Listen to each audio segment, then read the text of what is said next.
안녕하십니까. 노사원포럼 상임대표 이원득입니다.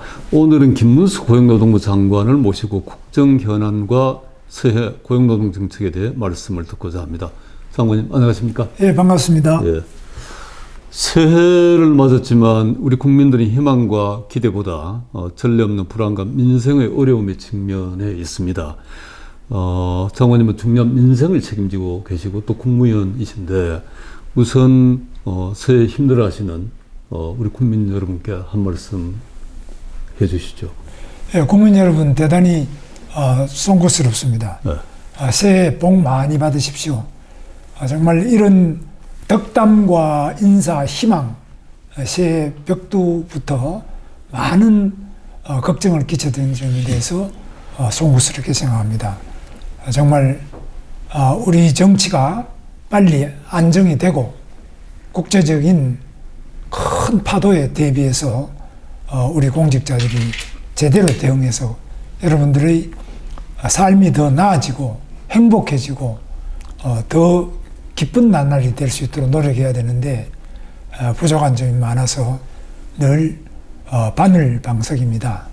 정말 저희들이 더 심기일전해서 전 공직자들이 뭉쳐서 여러분들 하나하나의 삶에 대해서 관심을 가지고 귀 기울이고 찾아뵙고 하나씩 해결해 나가는 그런 한 해가 될 수 있도록 최선을 다하겠습니다. 다시 한번 새해 복 많이 받으십시오. 근데 지금 민생이 사실은 대단히 어려운데 네. 민생의 어려움을 초래하는 가장 중요한 원인이 뭔가 보면 우리 사회 진영 간 갈등이 굉장히 격심해졌고 그리고 이 갈등 때문에 혼란이 발생하고 미래에 대한 불확실성이 증폭되었고 그래서 이제 국가적인 위기라고 볼 수 있는데 장관님께서는 이 국가적인 위기를 어떻게 극복해 나가야 된다라고 생각하시는지.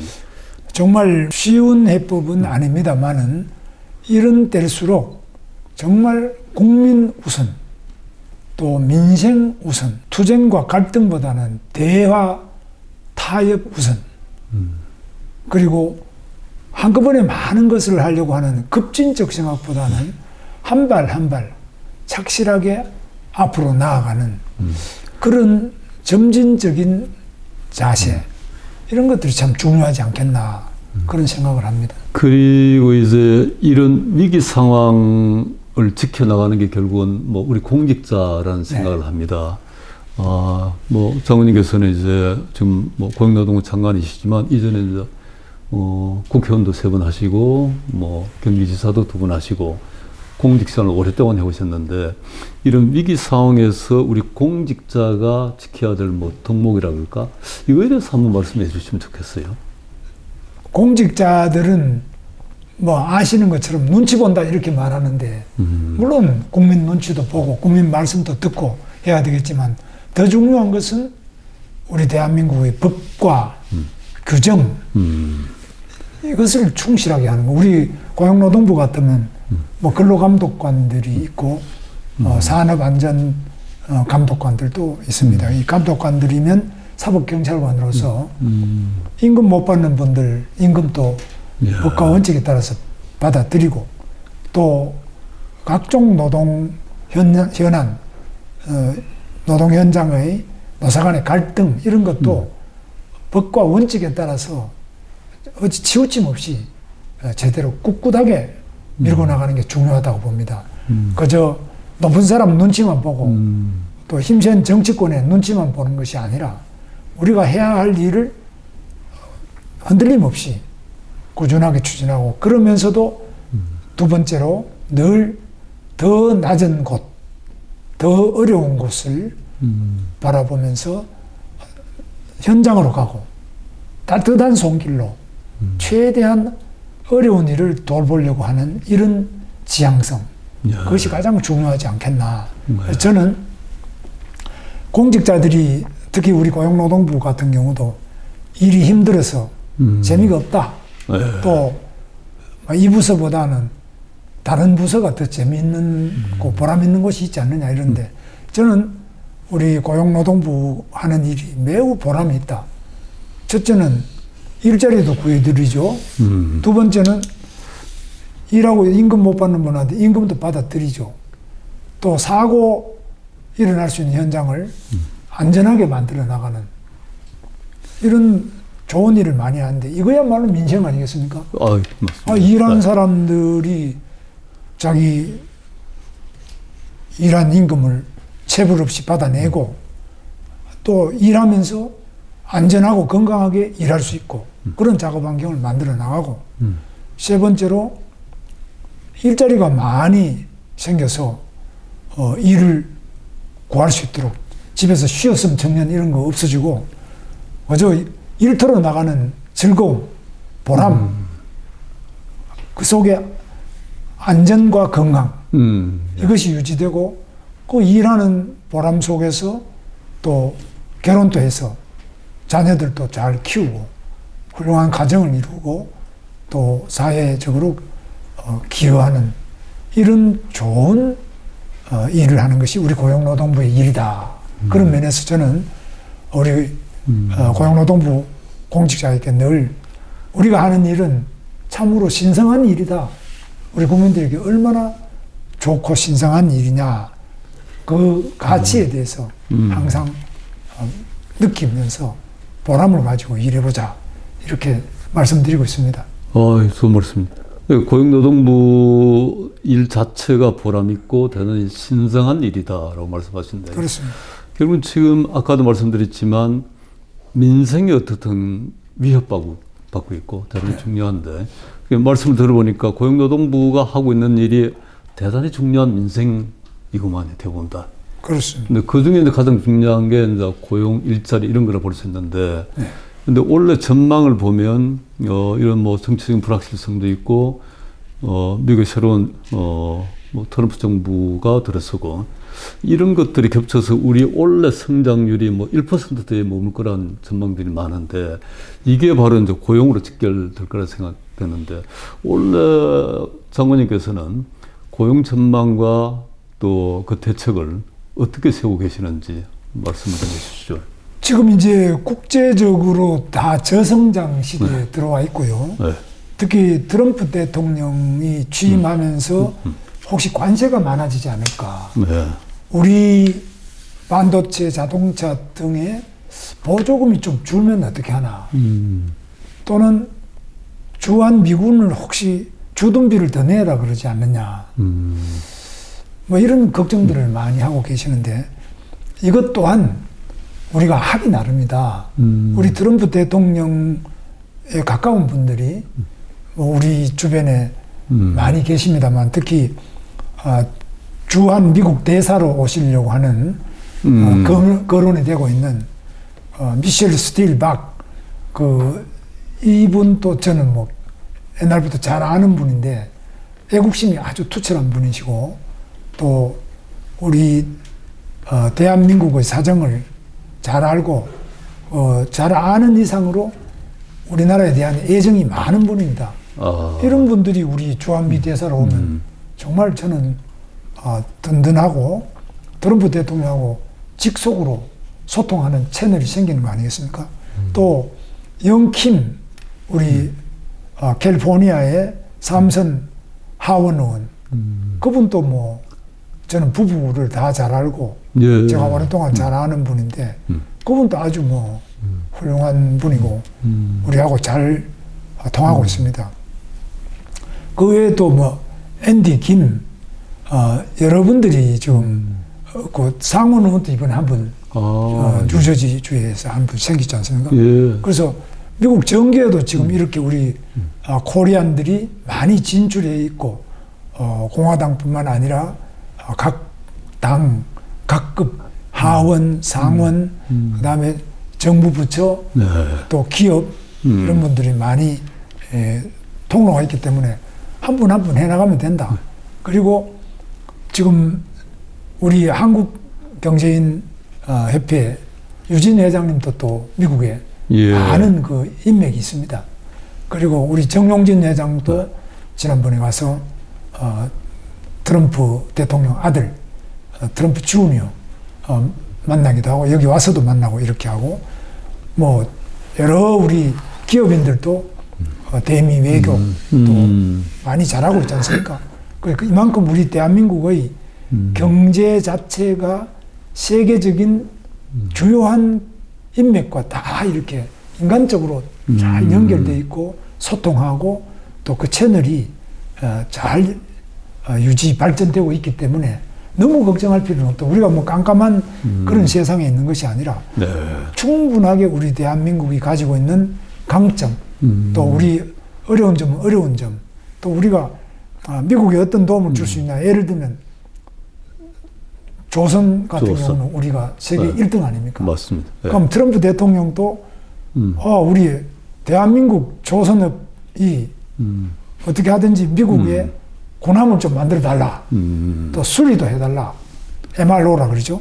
그런 이런 제조, 뭐 보수 수리 이런 것도 우리가 이제 맡아서 하게 되면은 조선도 지금 사양이 아니라 새롭게 일어날 수 있죠. 뭐 자동차, 반도체, 그리고 원자력, 뭐 여러 부분에서 우리가 할 수 있는 게 너무 많죠. 네. 그래서 전체적으로 가만히 앉아서 너무 걱정하는 것보다는 네. 지금 미국에도 우리가 주요한 분들이 가서 뛰고 또 미국 외교관들도 거기에 대사부터 영사관도 많이 있지 않습니까? 우리 교포들도 또 거기에 뭐 거의 한 200만 이상 300만 가까이 계시고 하기 때문에 이런 세계에 퍼져 있는 700만 우리 교포들 자체가 다 이 위기 시에는 뭉쳐서 우리 대한민국이 잘 될 수 있도록 이렇게 해나가면 극복하지 못할 어려움은 없다. 네. 그래서 오히려 어려움이 그 위기가 기회로 될 수 있는 그런 가능성이 있다. 그래서 우리는 절대 절망하지 말고 어려울수록 더 희망을 가지고 더 열심히 뭉쳐서 뛰면은 새로운 발전 도약의 기회를 맞이할 수 있다. 저는 그렇게 생각합니다. 그 좋은 말씀이시네요. 우리가 보통 단순히 전망을 할 때는 트럼프 리스크라고 해서 굉장히 우려를 많이 했는데 네. 지금 말씀 들어보니까 이게 오히려 위기가 기회로 바뀔 수 있는 네. 우리가 하기에 따라서는 아주 희망을 주셔서 감사합니다. 자, 그러면 또 다른 중요한 뭐 이 민생 얘기도 한데 지난해 체불임금이 굉장히 많이 증가했는데 네. 장관님 취임 이후에 체불임금 건절을 위해서 아주 획기적인 대책을 마련하셨다라고 네. 들었습니다. 그거 다시 한번 말씀해 주시면 좋겠습니다. 체불임금이 계속 늘어나고 있는데요. 예. 제가 노력은 하지만은 네. 자꾸 늘어나는 이유가 특히 건설 부분이 어렵고요. 예. 그 다음에 IT 부분에서도 어려움이 있고요. 예. 또 병원 중에서도 좀 문 닫는 경우는 또 이상하게 요양원이나 병원 같은 경우도 지금 체불임금이 생긴 데가 많아요. 그래서 이런 부분들을 예. 어떻게 하든지 좀 저희들은 체불임금을 청산하기 위해서 근로감독을 강화하고 처벌도 강화하고 고소고발해서 뭐 네. 악덕이라고 생각하는 경우는 구속도 하고 또 명단 공개도 하고 또 경제적인 제재도 가하고 뭐 신용대출을 안 해준다든지 여러 가지 부분에서 강력한 조치를 취하고 있습니다만 가장 중요한 것은 역시 기업이 지불 능력이 없다. 망해버렸다. 네. 특히 대유위니아 옛날 대우전자입니다만 대유위니아라는 네. 그 업체가 한 700억 이상의 체불임금 전체 체불임금이 1등입니다. 이 체불임금을 받아내기 위해 가지고 그 2명이나 그 회장부터 2명이나 구속이 되어서 아직 감옥에 있는데 뭐 그 밑에 있는 사람은 하나 지금 석방이 되기도 했지만은 이렇게 구속하고 감옥에 있어도 뭐 재산이 없었고 돈이 없으면 이거 실제로 그렇죠. 체불임금 청산이 안 되지 않습니까? 네. 그래서 저희 감독은 감독대로 적극적으로 하고 그리고 또 우리 대지급금이 있습니다. 근로복지공단에서 이제 대지급금을 통해 가지고 그만큼 우리가 모아놨던 돈을 가지고 도산업체 이런 데다가 먼저 정부가 대신 지급하고 나중에 다시 구상권을 행사해서 돈을 받아내는 건데 이런 부분도 더 늘려나가서 지금은 그동안에 14일 만에 해주던 걸 일주일 만에 땡겨가지고 빨리 그걸 받을 수 있게 여러 가지 그 개선 조치를 지금 하나하나 꼼꼼하게 하고 있습니다. 그래서 노력은 하는데 이게 전체적으로 지금 경제가 어려워지면 체불임금이 늘어날 수밖에 없고 그 중에 악성 체불임금은 못 받는 경우가 있는데 이 중에 도산한 경우는 대지급으로 또 하고 어떤 경우는 또 조금 늦어지는 점도 있고 이래서 저희들이 노동행정의 제1순위로 이 체불임금은 범법행위다라는 그런 관점에서 예. 강력하게 예. 대처하고 있습니다. 성과를 기대합니다. 네. 그 다음에 또 하나 중요한 그 고용노동부 정책이 노동개혁이죠. 네. 윤석열 정부 들어와서 노동개혁을 강력하게 추진해 네. 왔는데 초기에는 법치 확립에 중점을 두다가 작년부터 노동 약자 보호 지원으로 중점이 바뀐 것 같아요. 네. 그리고 약자 보호, 노동 약자 지원법을 지금 입법 중이죠. 네, 지금 입법을 하려고 하는 중입니다. 하려고, 예. 네. 그 내용을 한번 말씀해 주시면 좋겠어요. 노동 약자 지원은 그럼 누가 약자냐? 예.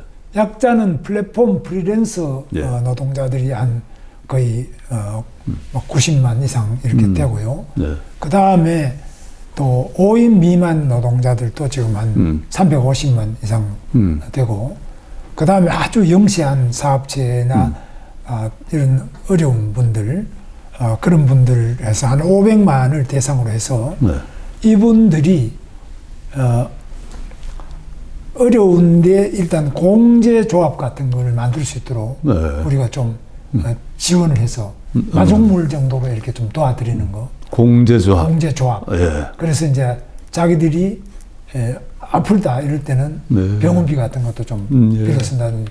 그분들은 뭐 노조도 없고 어떤 사장도 없고 그냥 자영업도 아니고 뭐 그냥 플랫폼에서 대리운전 기사가 대표적이었습니다. 뭐 자기 차를 가지고 하는 뭐 우리 개인 택시하고도 다르고 남의 차를 밤에 술 먹고 이제 남의 차 뭐 좀 운전해달라 그러면 밤에 가서 운전해주고 저녁 늦게 밤 새벽이고 이렇게 돌아와야 되는 이런 분들이 또 한 25만 명 이상 정도 있습니다. 그래서 예. 이런 것도 참 어려워요. 예. 대리운전 하시는 분들, 그 다음에 오토바이로 뭐 예, 음식 배달하는 분들, 라이더라는. 예, 라이더들 뭐 요 아직 청계천역 바로 가까이도 보면 지게 지고 아직까지 그 예. 물건 실어다 주는 분들, 예. 뭐 이런 분들부터 참 뭐 어떤 분은 또 통역해주고 아예 끝났는데 돈을 못 받는 경우 예. 이런 분들인데 이런 분들은 주로 통역하는 분은 계약서 자체가 없어요. 그럼 예를 들면 내가 국제회의에 통역을 이틀 해줬으면은 네. 돈을 뭐 얼마 받는다. 이 계약서가 있어야 나중에 받는데 예. 회의는 끝나고 돈을 안 주는데 나중에 주시오 그러면 뭐 기다려봐라고 자꾸 그러고 언제 주는 것도 없고 얼마인지도 잘 써놓은 게 없으니까 나중에 아주 이런 경우가 많아요. 그래서 그럼 계약서는 써라. 그 다음에 계약서 썼는데도 안 주는 것 같은 경우는 그럼 이걸 누가 그럼 처리해 주겠냐. 이거는 일종의 자영업 비슷하거든요. 노사관계하고 달라가 근로감독관도 처리 못 합니다. 예. 뭐 이걸 중기청에서 해주는 것도 아니고 뭐 이런 분들에 대해서 그래도 간단한 표준 계약서 쓰고 그냥 그 분쟁이 있을 때는 우리 같으면 이제 노동위원회에서 분쟁 조정 파트를 만들어가지고 예. 노동위원회 가면 거기서 좀 결정해주면은 예. 이게 어떤 집행권을 가질 수 있도록 예. 이렇게 한다든지 뭐 그런 다양한 방식으로 우리가 그분들의 현장의 목소리를 들어서 네. 그 어려움을 해결해 드리는 쪽으로 입법을 했습니다. 예. 근데 이게 이제 예. 뭐 화끈한 맛은 좀 없죠. 예를 들면 정부만 이건 노조를 만들자. 네. 안 하면 막 이거 처벌하자. 뭐 이렇게 하는데 그럼 대리운전 기사 같은 경우는 이거 누구가 그러면 그 차주가 그러면 사냐? 아니면 뭐 예를 들면은 내비게이션으로 이제 요즘에 하는 것 중에 T맵이다. 뭐 T맵이 그러면 그게 사냐? 이게 굉장히 복잡한 점이 있습니다. 그래서 이 노사로도 안 풀리고 또 여러 가지 그 구체적인 관행도 없는 이런 어려운 분들을 우선 포괄해서 네. 약자 보호 지원법을 만들었는데 네. 이걸 경제부처에서는 그럼 이거 어디까지 보호해 줘야 되느냐?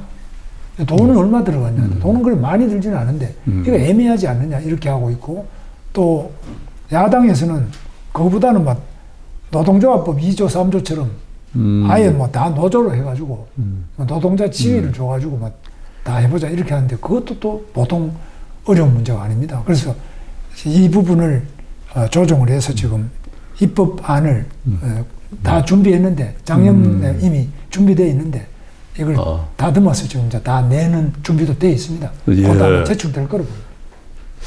그러니까 지금까지는 거의 한 500만에 가까운 우리 노동 약자들이 네. 보호, 법적인 제도적인 보호의 사각지대에 없습니다. 전혀 보호가 그렇죠. 안 되고 있습니다. 근데 그거를 지금 이제 어떻든 보호의 대상으로 하고 정부가 관심을 가지고 보호의 대상으로 하고 보호를 위한 제도를 만들겠다라고 생각하신 거구만요.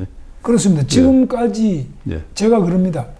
노동조합은 그래도 규모가 좀 큰 네. 뭐 현대자동차나 뭐 예를 들면 삼성전자든지 이런 SK 뭐 이런 큰 데는 네. 또 공무원이다 이런 분들 노조가 있지 않습니까? 네.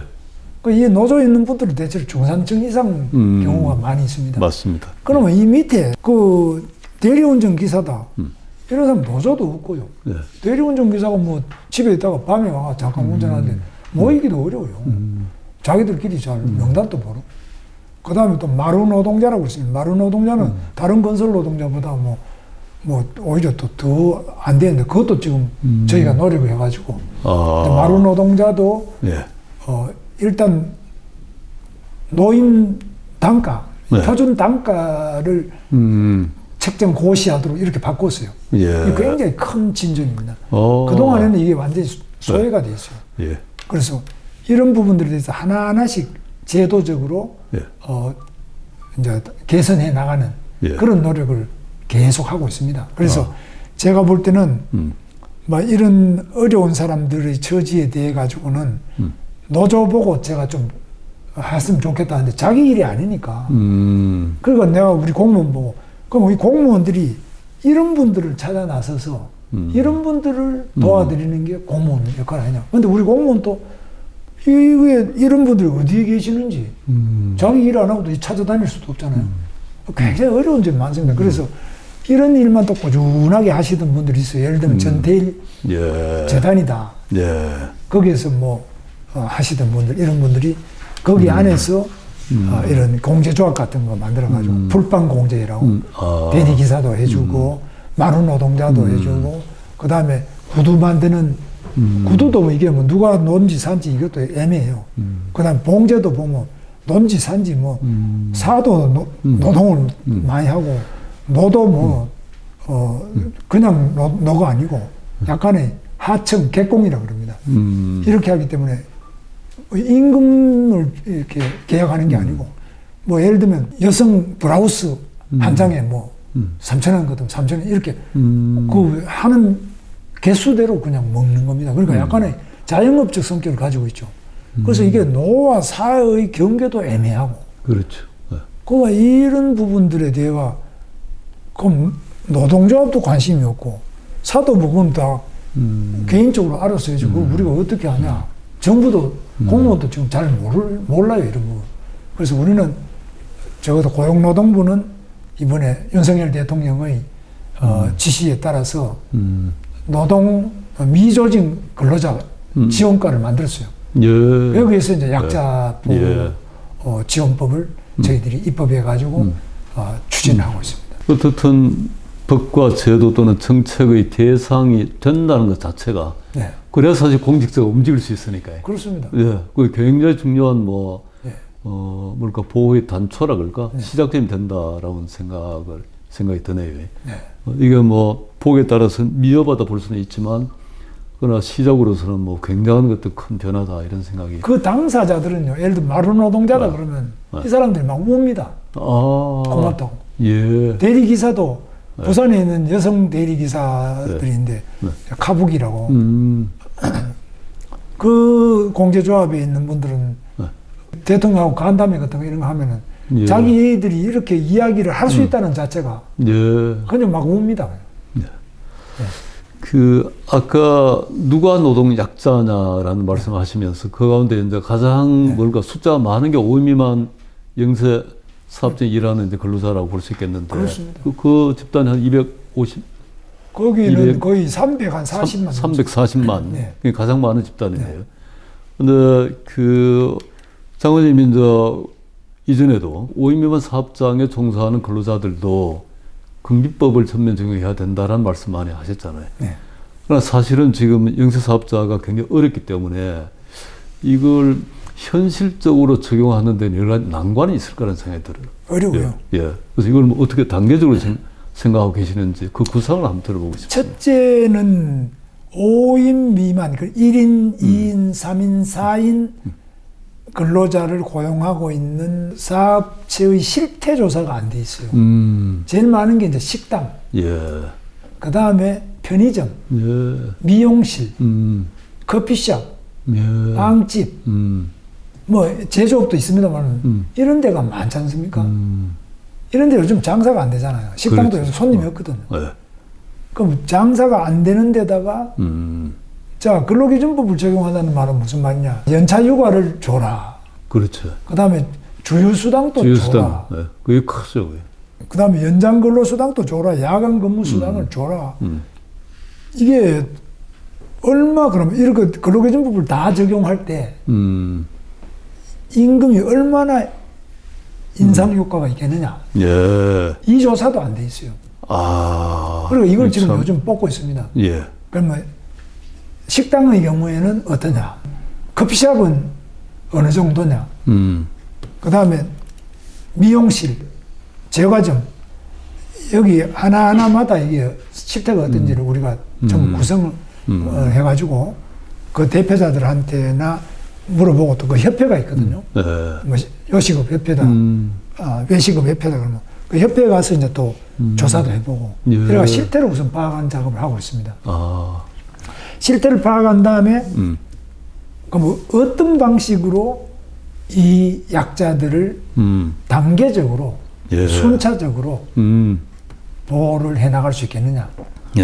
그 단계 순차라는 거는 규모별로 할 수 있느냐, 업종별로 할 수 있느냐, 아니면은 근로기준법 중에서 국경일이라도 그러면 예. 유급휴를 하자. 예. 예를 들면 4대절이라도. 아, 예. 예를 들면은 예. 3.1절, 개천절, 광복절 뭐 이렇게 4개라도 그러면 쉬자. 예. 유급휴를 하자. 예. 그건 너무 많다. 뭐 이런 거를 서로 교섭을 해봐야 됩니다. 예. 이게 굉장히 어려워요. 그래서 예. 중소기업 하는 분들은 중소기업 중앙에 나오는 분들은 또 이렇게 요식업 정도는 있는데 잘 나오지도 않아요. 그래서 그 중에도 요식업 중에도 조금 규모가 큰 데는 그 뭐 회장도 있고 임원도 있고 하니까 의견이 되는데 뭐 한두 명이나 자영 혼자 쓰면 사장 혼자 사는 데도 많잖아요. 그렇죠. 이런 데도 있고 해서 굉장히 이게 복잡해요. 그래서 이런 부분들에 대한 실태 조사를 최우선으로 하고 그 다음에 근로기준법을 적용할 때 오는 효과가 얼마 돼서 문을 몇 개 닫겠느냐. 그 다음에 근로자들로서는 이게 어느 것부터 원하느냐. 이런 것들을 전부 지금 조사를 해서 그걸 놓고 이제 경제사회노동위원회에서 그럼 우리 뭐부터 좀 해보자. 그럼 3.1절 하나라도 그러면 유급휴를 해보자든지 원래 우선에 뭐 이런 거를 대화를 해봐야 됩니다. 근데 예. 그런 어떤 순서로 무엇부터 적용해 나가겠냐 이런 것들을 서로 조사 그 다음에 예. 또 대화 합의를 통해서 해나가야 된다고 생각합니다. 우선은 정확한 실태 파악을 하고 예, 그게 안 돼 그리고 그걸 바탕으로 해서 노사정이 같이 대화를 통해서 풀어 나갈 것이다. 그렇습니다. 야, 단계적으로. 단계적으로. 예. 그리고 지금 노사가 굉장히 큰 관심을 가지고 있는 현안 중에 하나가 이제 정년 60세 이 문제를 어떻게 풀어갈 것이냐. 네. 이 문제인데 정년 이제 연장하는 방식이 여러 가지가 있는데 그리고 또 하나는 이제 청년 고용에 이게 영향을 미칠 거니까 아마 고려할 것이 굉장히 많다는 생각을 합니다. 이 문제는 어떻게 풀어 가실 생각이신지. 청년 중에는 이제 쉬었음 청년이 문제인데요. 그렇죠. 그러니까 이제 현재는 정년을 연장해 버릴 때 네. 청년 고용에 미치는 영향이 뭐냐? 네. 이것도 정확하게 실태가 안 나와 있습니다. 네. 그래서 우리는 정년 연장은 다 찬성인데 네. 이게 청년 고용을 줄여버리면 네. 그거는 저는 청년이 우선돼야 된다고 봐요. 그렇습니다. 네. 한 번도 학교를 졸업하고 고등학교나 대학을 졸업하고 한 번도 취업해보지 못한 우리 청년이 너무 많아요. 그러면 20대 중에 쉬었음. 이런 사람들이 거의 40만이 넘어요. 50만. 네. 40만, 50만 사이. 이게 자꾸 늘어나고 있어요. 그럼 이 청년들이 왜 쉬냐? 이 청년들이 원하는 거는 공무원, 공기업, 대기업, 또 뭐 기자, 괜찮은 직장, 변호사, 뭐 이런 거 있지 않습니까? 의사, 뭐 이런 거, 자영업. 근데 시시한 건 또 안 하려고 한단 말이에요. 네. 그러면 이 중에서 그래도 공무원도 예를 들면 정년 연장하면은 나이 든 사람은 좋아하지만 공무원을 마구 늘릴 수는 없기 때문에 정년 연장하는 만큼 밑에서 들어오는 입직할 수 있는 청년이 줄어들지 않습니까? 그 이런 걸 우리가 같이 좀 이야기해야 돼. 청년을 대변할 수 있는 노조가 없어요. 청년 유니온이라고 있지만 너무나 미미하고 미미하죠. 네. 청년을 포괄하지 못하고 있어요. 나이 든 사람은 노총이고 민주노총이고 다 나이 든 위원장들이 많아요. 맞습니다.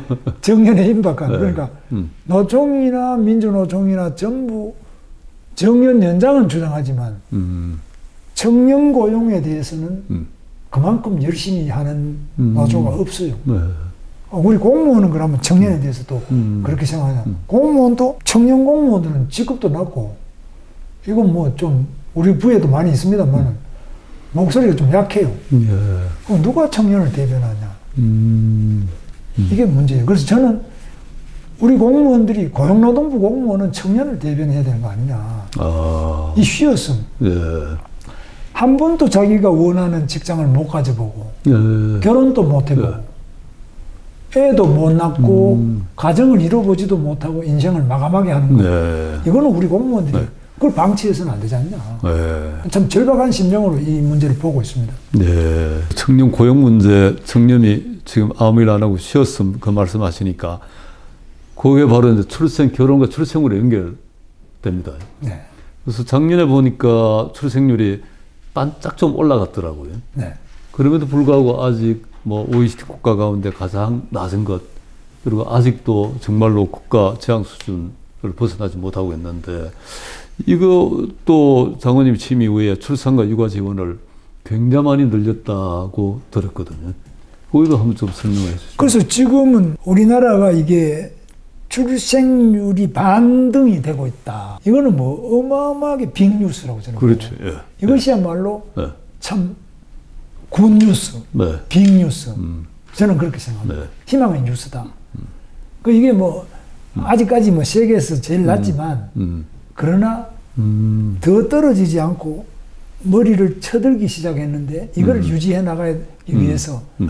우리 고용노동부에서 한 거는 우리가 고용보험에서 합니다만은 첫째, 육아휴직 기간을 1년인데요. 예. 이제 1년 6개월로. 아빠가 1년 6개월, 엄마가 1년 6개월. 그러면 3년을 애를 키울 수 있죠. 부부가 다 각 1년, 1년 6개월씩. 오, 예. 그럼 3년이 되잖아요. 예. 이거 굉장히 좋은 거죠. 예. 그 다음에 육아휴직 급여도 그동안 뭐 200만 원 하는 거 이런 거 250만 원으로. 또 특례 규정에 의한 거는 아빠, 엄마가 각 490만 원. 그건 아주 고임금자의 네. 부부가 같이 애를 낳았으면 그런 경우도 있습니다. 그래서 적어도 육아휴직 급여도 대폭 올리고 50% 이상 올리고 네. 육아휴직 기간도 50%씩 과감하게 늘리는데 네. 이런 거는 뭐 눈이 번쩍 떠질 일이죠. 네. 그래서 이제 애 낳는 것은 비용이 아니라 예. 이게 소득이 된다. 예. 오히려 이런 식으로 바꿔줘요. 된다. 앞으로 더 늘려야 된다고 저는 생각합니다. 획기적으로 지금 올해 1월 그러네. 1일부터 예. 늦은 건 또 2월 23일부터 이제 법 예. 개정 때문에 예. 법은 다 고쳐갖고 우리가 시행령을 만든다든지 시행 일시를 조금 예. 자, 늦으면 2월 23일이고 빠른 거는 1월 1일부터 하고 있어요. 네. 그래서 이렇게 해서 우리 젊은 분들이 결혼하니까 좋다. 결혼이 비용이 아니라 소득이 될 수도 있다. 네. 애를 낳는 것이 꼭 비용이 아니라 뭐 괜찮다. 예. 이런 정도까지 만들어서 예. 가정의 행복, 예. 결혼의 행복, 그 다음에 출생의 행복 이런 것들을 누릴 수 있는 거 이것이 선진국 아니냐. 아. 나는 결혼도 안 해야 행복하다. 나는 애 안 낳아야 행복하다. 이게 아니고. 예. 그래서 우리가 이제 제가 경기도지사 할 때 했습니다만 공무원들, 여성 공무원들을 애를 출생을 하면은 승진도 우선 가점을 주고 자기가 원하는 보직 우선 배치 이렇게 그것도 굉장히 영향이 있습니다. 그래서 예. 출생에 대한 이런 어떤 혜택을 자꾸 줘야 된다. 예. 그런 것들을 확대를 시켜 나가는 중이다고. 그동안 한 지난 20년간 사실 국가에서 엄청난 예산을 투입해 가지고 출생률을 반등시켜 노력해 왔는데 결국 이제 실패를 해 왔는데 아마 그게 아마 요런 그 일하고 있는 직장인들을 위한 지원 이게 난 좀 부족했다는 생각이 들었는데 이번에 이제 장관님께서 이걸 대폭 늘려서 아마 틀림없이 아마 긍정적인 효과가 있으리라는 생각을 합니다. 그러니까 쪽집게로 일과 예. 출생, 예. 가정 예. 이것이 양립이 돼야죠. 예. 그러니까 좋은 말씀이에요. 출생하고 나면은 일을 그만둬야 된다. 이게 경력 단절이라 그러죠. 예. 그다음에 출생을 하고 나면은 이거는 아예 그냥 빚더미 위에 앉아가 애 학원 보낸다고 예. 직장은 그만두고 빚만 낸다. 이거 누가 애 낳겠어요? 예. 이런 게 아니라 예. 오히려 출생을 하고 나니까 아파트도 우선 분양, 예. 직장에 오니까 우선 승진, 네. 보직도 우선 보직을 다 주고 휴가도 더 주고 이렇다면 왜 출생을 안 하겠냐. 그래서 저는 과감하게 여기에 엄마 아빠가 결혼해서 아기를 갖고 아기를 하나 더 낳고 싶은 생각이 들도록 거기다가 집중적으로 예산을 써야지. 예. 엉뚱한 데다가 안만 써도 소용없다. 그러니까 엄마 아빠가 애 낳을 마음이 생기도록 예산을 집중 배치를 하자. 아주 좋은 말씀이죠. 그 다음에 또 하나, 이게 뭐 오래된 쟁점이고 최근에 또 쟁점되고 있는데 우리나라 근로시간 제도가 대단히 경직적이라는 것. 특히 이제 반도체 같은 경우에 연구인력이 굉장히 많은데, 이 분야, 반도체 산업에서는 이제 연구인력만이라도 근로시간 제한을 좀 풀어달라. 이런 요구를 하고 있는데, 이 문제에 대해서는 좀 정부에서 어떻게 지금 근로시간 문제는 윤석열 대통령께서 취임 이후부터 이제 이게 시간을 왜 그러면 주 단위로만 끊느냐. 예. 이게 뭐, 네. 시간 자체를 저축제도 좀 하고 이렇게 해가지고 좀 더 융통성 있게 하면 안 되느냐 이런데 그게 여러 가지 또 오해에 휘말려가지고 좀 좌절이 됐습니다. 그 이제는 이제 반도체 연구직 하나만이라도 하자. 왜냐하면 반도체라는 거는 네. 이거는 속도전이거든요. 예. 누가 예를 들면 요즘에는 2나노 그러니까 가장 속도를 누가 빨리 개발하냐 이게 뭐 생사를 좌우하잖아요. 예.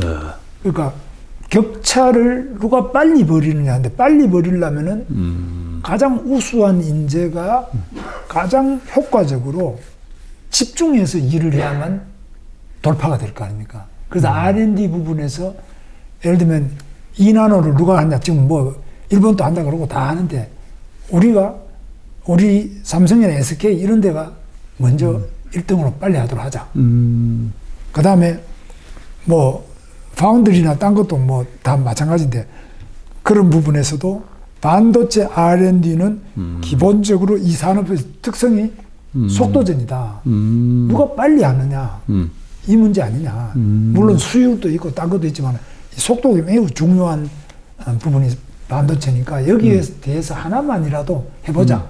이렇게 해서 국회에 입법을 안을 냈는데 지금 민주당에서 또 그걸 이거 이래가지고 또 너무 또 여기저기 번지고 이러면은 주 52시간 무너지는 거 아니냐 이러는데 그래서 지금 아직 통과 안 됩니다만 꼭 국회에서 이거 하나는 통과시켜 주시기를 고대합니다. 지금 사실 뭐 우리나라 반도체가 어떻게 보면 추격한 나라들도 많고 우리가 빨리 더 앞서가야 되는데 어떻게 보면 위기적인 상황인데 그렇습니다. 예, 이 문제는 빨리 풀려야 되겠네요. 그러니까 속도전입니다. 속도전. 다른 사람도 네. 물론 뭐 자동차도 뭐 굉장히 빠르게 바뀌고 조선도 그렇고 다 그렇지만 제가 볼 땐 반도체가 가장 이 속도에 민감한 산업입니다. 누가 늦으면은 그거는 쓰레기 못 써요. 누가 빨리 하느냐 이게 제가 이 반도체 전문가들한테 이야기를 쭉 들어보니까 반도체 산업이 가지고 있는 그 속도의 중요성은 다른 산업하고 다르더라고. 굉장히 빨리 해야 돼. 굉장히 고용노동 정책이 중요한 정책이 많아가지고 또 하나 이제 우리가 언급하지 않을 수 없는 것이 작년에 화성 아리셀 화재로 사실 수많은 근로자가 이제 참배를 당했는데 여전히 산업 현장에서 목숨을 잃는 근로자가 발생하고 있는데 혹시 이런 중대재해 감축을 위해서 고용노동부가 어떤 노력을 하고 계시는지. 중대재해는 아리셀은 그렇게 참 참사를 빚었지만 제가 비츠로셀이라는 데를 가봤습니다. 당진, 충남 당진에 있는데요. 아리셀은 이제 경기도 화성에 있고 그 비츠로셀에 가보니까 비츠로셀도 원래 공장이 예산에 있다가 다 타버려가지고 전소를 했어요. 그래서 이제 당진을 옮겨가지고 지는데 이제 우리는 안전이 비용이 아니라 안전이 돈이다. 안전이 돈이다. 예, 그 회사는 안전이 돈이다. 하도 화재를 크게 당하고 다 태워먹고 안전이 돈이다. 그럼 어떻게 하면 안전하냐? 공장을 지을 때부터 아예 단층으로만 지어요. 2층을 안 지어요. 그 비추로셀. 거기도 이제 1차 전지하는 데인데 세계 우리나라 1등이고요. 세계 3등 기업입니다. 뭐 아리셀하고 같은 물건을 만드는데 그 회사가 더 큽니다. 그 다음에 이 공장과 공장 동 사이 한 동은 1층이고 이 간격을 또 충분히 불이 나도 옆에 안 타게 반드시 분리해서 짓고요. 그 다음에 공장 한 동 안에서도 격벽을 다 쳐요. 불이 나도 그 옆에 안 번지게 격벽을 다 치고 그 다음에 소화기도 보니까 거기에 1차 전지에 적합한 소화기를 아주 대형 소화기를 곳곳이 다 배치를 시켜놨어요. 그리고 사고가 딱 나면은 무조건 도망가라 그래요. 끄지 마라 그래요. 무조건 도망가라. 그러니까 절대 끌려고 하면 이게 목숨 잃어버리니까. 그 사람이 사는 게 1번 아닙니까? 그렇죠. 그러니까 무조건 대피부터 해라. 이런 식으로 하는데 제가 가봐서 하도 잘해가지고 상을 좀 줬습니다. 정말로 아주 제가 보고 많이 배웠어요. 그래서 이거는 그 회사의 노사가 모두 공감을 해가지고 노사 관계도 굉장히 좋아요. 공감을 해서 안전은 우리가 지킨다. 고용노동부 뭐 산업안전보건본부에서 와서 잔소리 하기 전에 우리가 이 안전이 돈이다. 이게 우리 돈이다. 우리가 지키자. 노사가 스스로 공장의 설계 배치부터 모든 안전 규칙이나 이런 걸 자기들이 제일 잘하니까 자기들 스스로가 가장 앞서 나가는 안전 이걸 자기규율 예방체계 자기들 노사가 자기들이 스스로가 어떻게 하면 예방하고 스스로가 안전을 지킬 수 있는지 그러면서 벽에 보면 안전이 돈이다. 이 회사가 이렇게 안전이 돈다라고. 돈입니다. 정말 뭐 잘하더라고. 자, 이제 장관님 개인적인 질문을 한번 네. 던져볼까 합니다. 네. 한간에 김 장관님을 반노동이다라고 비판한 사람들이 있거든요. 근데 지금 이제 쭉 말씀하시 들어보니까 사실 그렇지 않은 것 같고, 네. 이전에 이제 국회에 계실 때나 네. 아니면 경기지사 재임 중에 굉장히 뭐 노동계를 위한 입법도 많이 하시고, 지사 재임 때는 노동계를 위해서 여러 가지 재정적인 지원도 많이 하신 걸로 알고 있는데, 이 문제에 대해서 어떻게 생각하시는지 한번. 그러니까 노동이라고 하는 것이 예. 노사가 대립 적대적인 관계다. 예. 그러니까 자본가가 우리를 착취하는 사람이다. 예. 사용자는 우리 착취하는 사람이다. 이런 생각해 볼 때는 무조건 반기업, 예. 반사용자, 예. 친사용자 이렇게 하면은 친자본, 친사용자, 친기업 하면 의용으로 했다. 옛날에 그런 적이 있었지 않습니까? 그 저는 어떠냐면 노사정 삼위일체. 저는 그 주장을 하고 있습니다. 노가 잘 되려면 사가 잘 돼야죠. 네. 회사가 잘 돼야 현대자동차도 잘 되니까 특별 성과급을 주잖아요. 삼성이 어려워져 버리면 성과급이 없으니까 요즘에 임금이 현대차보다 낮아져 버렸어요. 그러니까 노사가 같이 가는 거고 또 우리도 정부가 잘 돼야지. 정부의 국가 신인도가 떨어져 버리면 이거는 우리 회사가 지금 수출도 안 되고 어려워지면 안 되지 않습니까? 그래서 노사정 삼위일체 공동의 이익 공동체다. 노사정 공동 이익체다. 이익 공동체다. 저는 그렇게 생각하고 있습니다. 그러니까 내가 이렇게 말하면 저 사람 반노동이다 이렇게 말하는 사람인데 저는 그것이 친노동이라고 봐요. 그러니까 이제 그렇게 평가하는 사람의 뭐 시각, 어떤 입장인가에 따라서 평가가 달라질 수. 근데 지금의 노동계가 네. 마치 회사가 잘 돼야 된다 이렇게 말하면 의용인 것 비슷하게 말하는 사람이 있는데 네. 그거 잘못된 생각이 아닙니까? 네. 그러니까 회사가 잘 돼야 노조가 잘 되고 네. 회사가 잘 돼야 정부도 잘 되고 노조도 잘 되고 그렇지 않습니까? 맞습니다. 자, 이제 마무리를 하겠습니다. 긴 시간 동안 감사하고요. 마지막으로 우리 노동계, 경영계, 또 우리 국민 여러분께 마지막으로 뭐 인사 말씀, 또 당부 말씀 한번 해주시면 좋겠습니다. 우리 대한민국이 지금 굉장히 어렵다.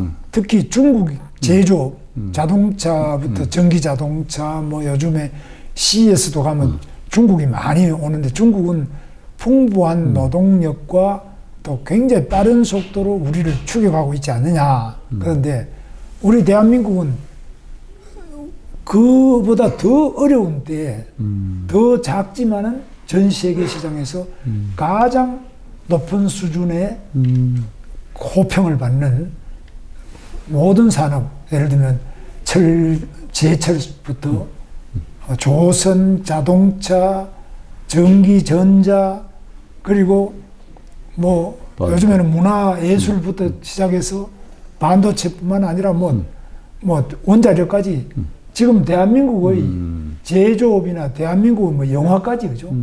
뭐든지 못하는 게 없고 마음먹으면 해내는 이런 것 우리는 그런 70년을 살아왔지 않습니까? 그러니까 우리는 하면 된다. 할 수 있다.